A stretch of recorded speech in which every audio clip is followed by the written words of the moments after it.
सेना थी, अपने अपने हाथों में कोई तलवार लिए, कोई भाले लिए।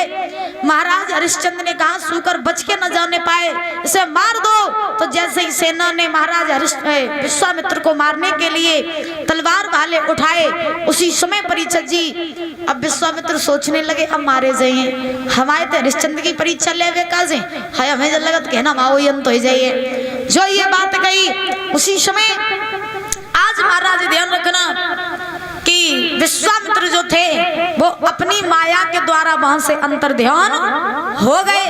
जब विश्वामित्र वहां से अंतर ध्यान हुए, इधर हरिश्चंद्र ने अपनी सेना से कहा भैया हमें लगता है कि अब वो सूकर भाग गया है और अब वो सूकर लौट करके नहीं आएगा, इसलिए ऐसा करो कि हम लोग भी अपने अपने घर पे लौट चले।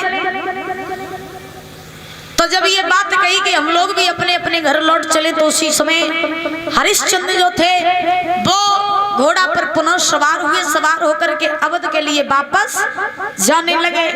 और जब अवध के लिए वापस जाने लगे तो परीक्षित जी विश्वामित्र को फिर भी तसल्ली नहीं हुई। और जब विश्वामित्र को फिर भी तसल्ली नहीं हुई तो विश्वामित्र ने क्या किया, एक संत का वेश धारण कर लिया। और संत का वेश धारण करके महाराज उसी रास्ते पर चलने लगे जिस रास्ते पे हरिश्चंद्र जा रहे थे। विश्वामित्र को रास्ते में हरिश्चंद्र मिले तो विश्वामित्र ने हरिश्चंद्र को आवाज लगाई, भैया घोड़ा वाले भैया ने रुक जाओ। और बोले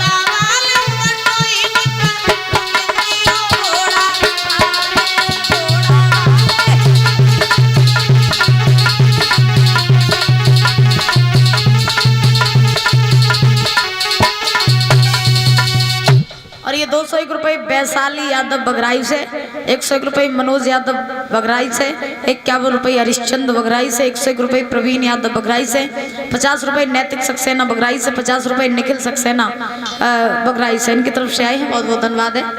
भगवान से कामना करेंगे सुख शांति प्रदान होती रहे, धन के भंडार भरे रहे। बोली राधा रानी सरकार की। तो जैसे ही विश्वामित्र ने आवाज लगाई घोड़ा वाले भैया ने रुक जाओ, तो उसी समय परीक्षित जी आज हरिश्चंद्र ने अपना घोड़ा रोका और रोक करके घोड़ा से नीचे उतर के आए। महात्मा जी को प्रणाम किया, जवाब दिया कहिए महात्मन तुमने हमें क्यों रोका, क्यों रोका तुमने हमें? गैर कैसे डांटता। हाँ महाराज ये बताइए महात्मन। जी जी बोलिए। तुमने हमें क्यों रोका? आपको? हाँ। आप एक बात बताएंगे हमें? पूछो। आप बड़ी स्पीड में जा रहे थे, आप कहाँ जा रहे हो? हम जा रहे हैं अपने घर। घर? अच्छा तो घर जा रहे। तुम्हें हमसे क्या काम है ये बताइए? हमें तुमको बुरो ना मान जा, रत्ता की रहता न कुम बुरो मान जा। नहीं नहीं, तुम्हें चाहिए क्या, क्या जानना, कुछ पूछना चाहते हो हमसे क्या? हाँ महाराज, पहले आप हमें ये बताओ आपका नाम क्या है और आप कहाँ के राजा हो? अच्छा मेरा नाम है हरिश्चंद्र।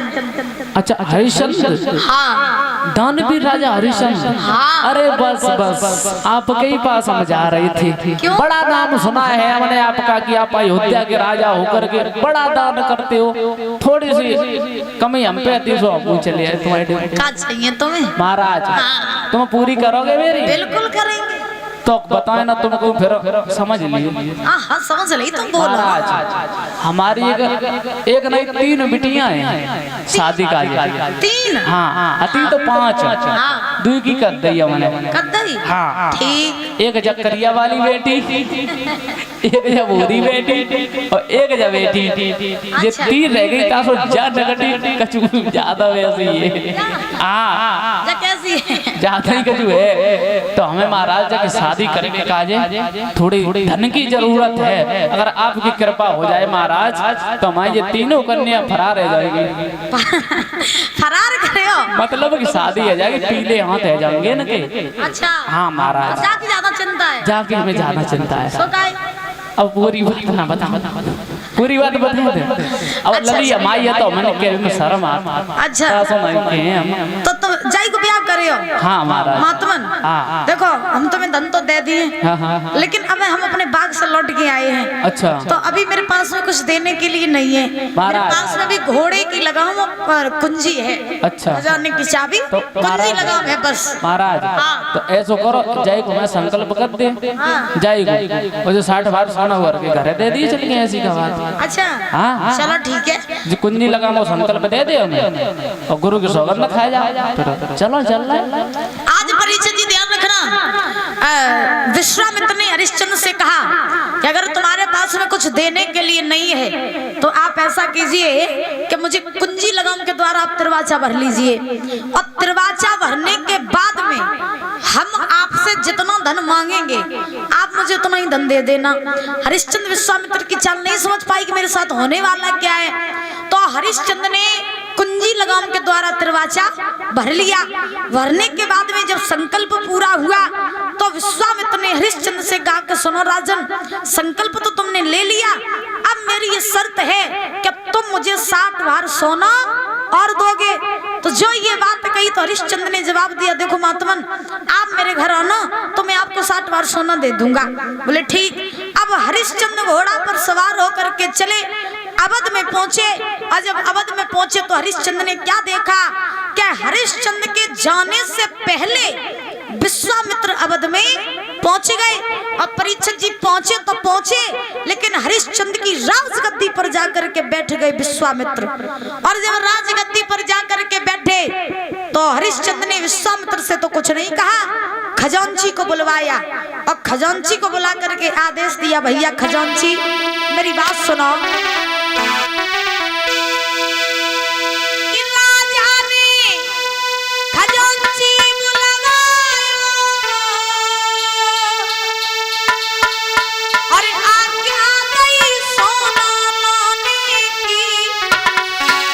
और तब विश्वामित्र ने मुझसे कहे के दई के बात ठिकाने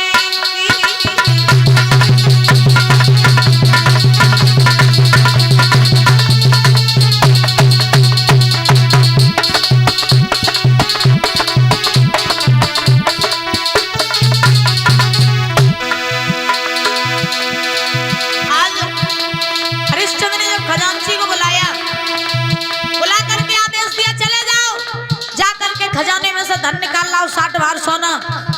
विश्वामित्र मुस्कुरा करके बोले, राजन अकल ठिकाने है क्या नहीं है? हरिश्चंद्र बोले क्या हुआ? विश्वामित्र कहने लगे तुम जैसे आदेश दे रहे हो, जिस पे तुम सेवा करा रहे हो, तुम्हें नहीं पता है? तुम जिसे आदेश दे रहे हो, जिस पे सेवा करा रहे हो, उस पर तुम्हारा कोई अधिकार नहीं है। मेरी बात सुनो।